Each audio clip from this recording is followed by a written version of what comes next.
Dépêchez-vous, mesdames, messieurs, il ne reste plus que quelques places au premier rang. Préparez la pointe, s'il vous plaît. On gagnera du temps.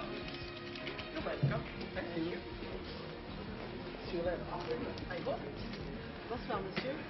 Une. Merci, monsieur, merci. Bonsoir. Bonsoir et ravi de vous avoir avec nous ce soir pour la dernière séance, qui ce soir vous présente en première partie La Terre des Pharaons, un film de Howard Hawks, bien sûr, et en deuxième partie un film d'anticipation de M. Robert Wise, Le jour où la Terre s'arrêta. Dites-moi, il y a bien des actualités? Oui. Il y a bien les dessins animés? Bon. Il y a bien la semaine prochaine? Oui. Bon. Il y a bien un film en première partie? L'attraction? Le deuxième film? Le deuxième film.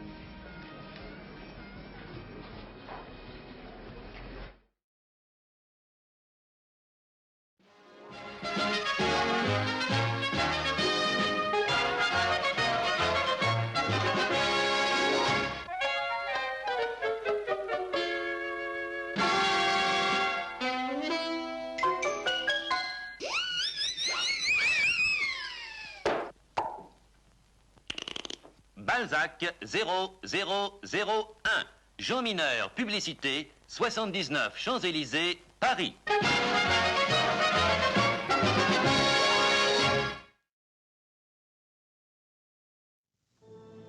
Out of the mists of time. Out of the eternal sands. Out of the living rock. Out of the soul and sinew of thousands upon thousands of men. It rises from the desert's floor as the mightiest monument ever erected to the glory of one man, to inspire all men for all time.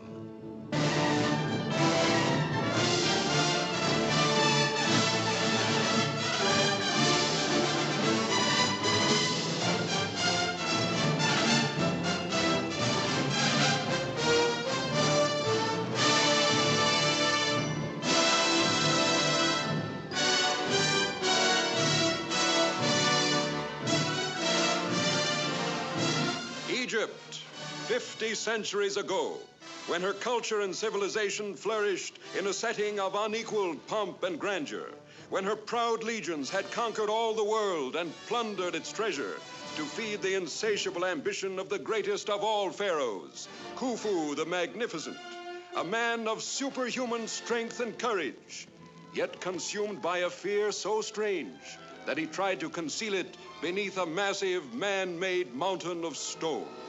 On the sands of the desert, you will raise a pyramid, a structure greater than any other in the world. This pyramid shall be my resting place for the second life.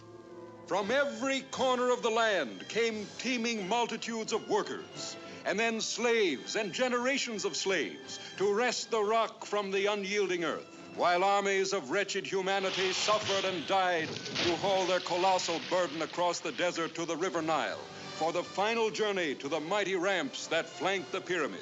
But while 3 million stones were being welded together by time and toil, in the golden halls of the palace, another ageless story was being lived by people whose lust and greed, love and hate are forever embedded in every rock of the Great Pyramid. Vashtar, the captive who held the key to the mystery of the ages. Senta, who traded a pharaoh's ransom for the love of a slave girl. Nelifer, the faithless hostage whose beauty masked her sinful treachery. Hamar, who plotted time's strangest vengeance. And Khufu, the man who thought that he could conquer eternity.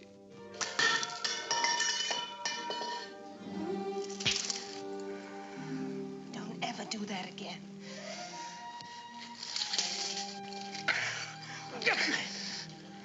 What are you trying to tell me? The Queen Nyla must die. No, Nelifer. Look at me, Trenna. I'm afraid to. Afraid of what I see in your face. Look at me and choose. Either I am yours and you help me, or I go on without you. Which is it to be? Why do you come and see me when the Pharaoh is gone? Answer me! Oh, by the gods, you shall answer to Pharaoh when he returns. He shall answer to me now. My lord, Traitor. Coward. Sire, Afraid to strike with your own hand. let me speak, sire. Now you shall die by mine.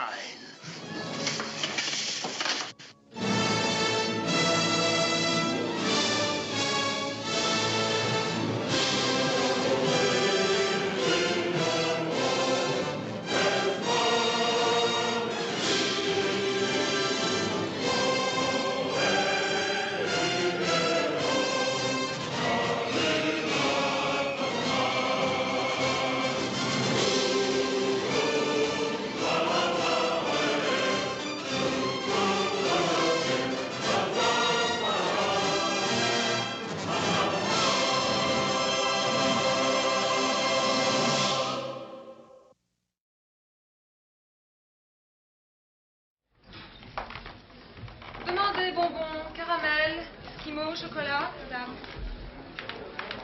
Oui, bonbon, caramel, esquimau, chocolat, c'est également le titre d'une chanson qui, comme vous l'avez remarqué, n'était pas dans le film que nous venons de voir, fort heureusement, car c'était une erreur. À propos d'erreur, il y a eu pas mal de petites anicroches sur le tournage de La Terre des Pharaons.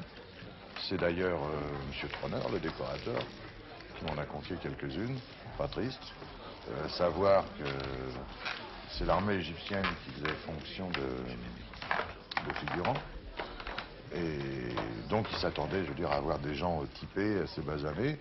Mais malheureusement, bon, les soldats sont couverts, donc lorsqu'ils se sont défaits de leurs vêtements militaires, il y avait les marques de maillot de corps, donc il fallait maquiller tout ce monde-là. Ils ont dépensé une fortune en make-up, d'autant plus qu'il faisait très chaud, et quand ils en avaient fini un, et qu'ils arrivaient au 10 millième, il fallait recommencer, quoi. Donc ça, c'est assez amusant. Et puis il y a eu des mouvements j'allais dire de révolte, non, mais bon, les figurants qui faisaient les esclaves devaient traîner donc des immenses pierres qui allaient servir à l'édification des pyramides. Bon, bien sûr, ces pierres étaient en aggloméré plastique et autres, et donc ils traînaient ça avec une facilité étonnante, et le metteur en scène s'énervait, disait non, faut peiner, il faut chanter. Ça, on n'a pas compris pourquoi, il faut chanter. Alors comme ils voulaient être augmentés, que la production ne voulait pas les augmenter, bien sûr, ils sont passés devant les caméras, et heureusement la scène a été coupée, et ils chantaient en emmerde la Warner Brothers. Donc je trouve ça épatant, quand même, dans un film égyptien. Et qu'est-ce qu'il y a eu d'autre encore? Enfin, il y a eu plein de bêtises. Il y a eu aussi Howard Hawks qui tempêtait, puisque le scénariste, qui n'était autre que Faulkner Williams, le grand écrivain, non seulement était bourré du soir au matin, mais la plupart du temps prenait des vacances et n'était pas là. Et ce qui fait qu'Howard Hawks, bon, innovait, c'est-à-dire qu'il voulait absolument des chevaux. Et quand même, on lui disait, vous savez, les Égyptiens, ils n'avaient pas encore découvert ce moyen de locomotion, ils s'en foutaient, ils disaient non, mettez-moi des dromadaires. Non plus, bon, ben ça fait rien.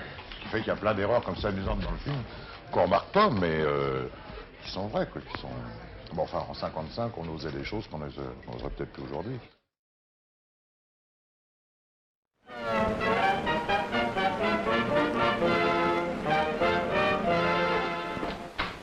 Bonjour, comment vas-tu? Très bien. Tu vois, j'ai tout préparé. Ah, voilà le paquet de persil. Maintenant, je l'utilise toujours pour mon linge blanc. Si tu l'en servais aussi pour tes soirées et tes révenages, tu serais tout à fait satisfaite. Oui. Tiens, tu vas voir. Commençons par ce pull-over. Avant tout, regardons s'il déteint. Repasse-en un coin entre deux linges humides.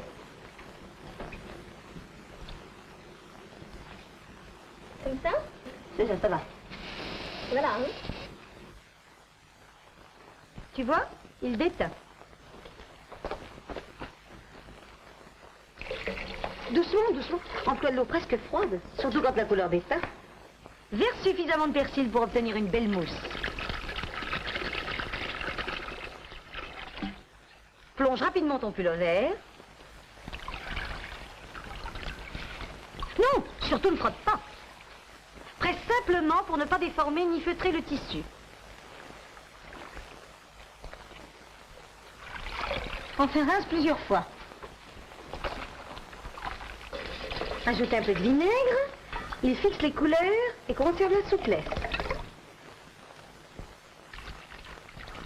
Non, ne porte pas, effort seulement. Maintenant, roule dans une serviette éponge, ça élimine l'eau et empêche les couleurs de déteindre. Presse un peu, comme ça. Tu vois, il a gardé l'éclat de neuf. Mais non! Les lainages doivent toujours sécher à plat et à l'abri du soleil. Voilà, c'est parfait. Ceci a été lavé aussi simplement que vous venez de le voir et des dizaines de fois.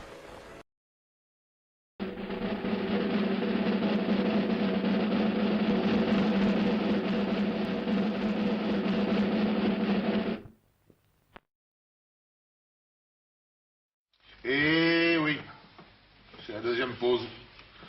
C'est-à-dire que c'est en tract. Et oui, en tract. Alors les gens sont sortis de la salle, discutent le coup, fument, boivent. Des choses assez bizarres d'ailleurs. Enfin, des jus de fruits, quoi, des trucs comme ça, des trucs amusants.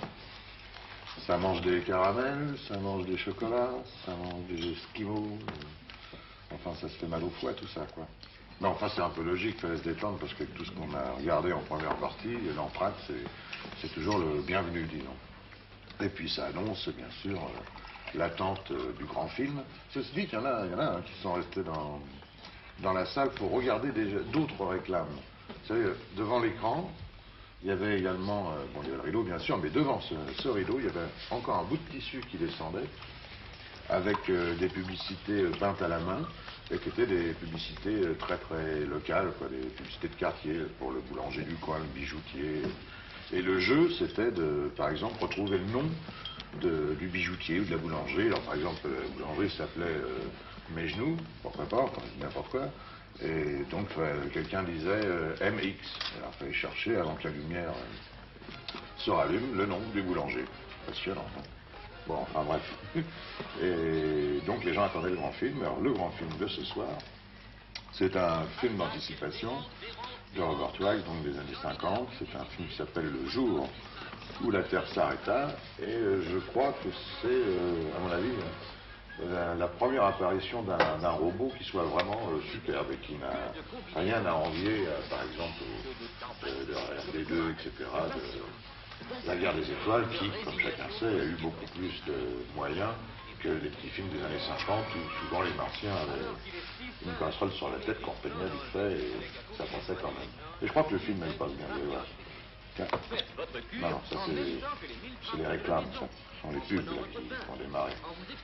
Ouais, bah donc ça veut dire que l'attraction ne va pas tarder. Je crois qu'on a un numéro de prestidigitateur absolument époustouflant qu'il ne va pas falloir louper. Alors si vous voulez bien, je vais quand même regarder quelques réclames.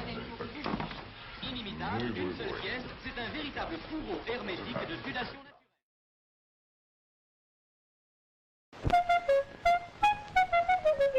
Comme les heureuses familles de Greuze, cette famille d'aujourd'hui avait tout pour être heureuse et unie. Mais il y avait le drame quotidien, l'atroce minute où chacun sentait monter en soi une sorte de panique. Et c'était l'heure de la vaisselle.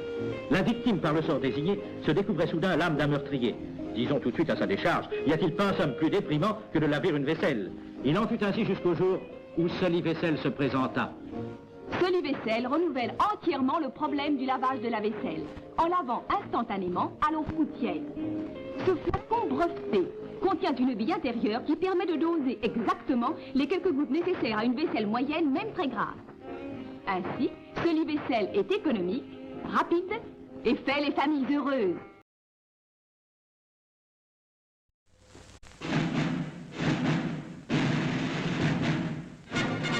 We interrupt this program to give you a bulletin just received from one of our naval units at sea. A large object traveling at supersonic speed is headed over the North Atlantic toward the east coast of the United States.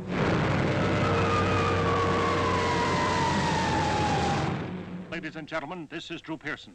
We bring you this special radio television broadcast in order to give you the very latest information on an amazing phenomenon, the arrival of a space ship in Washington.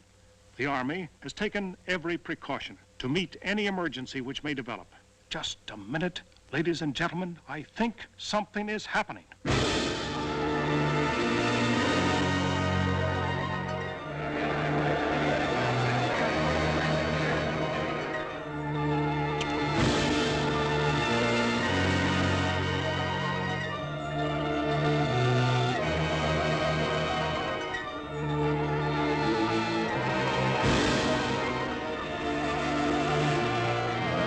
I came here to give you these facts. But if you threaten to extend your violence, this Earth of yours will be reduced to a burned-out cinder.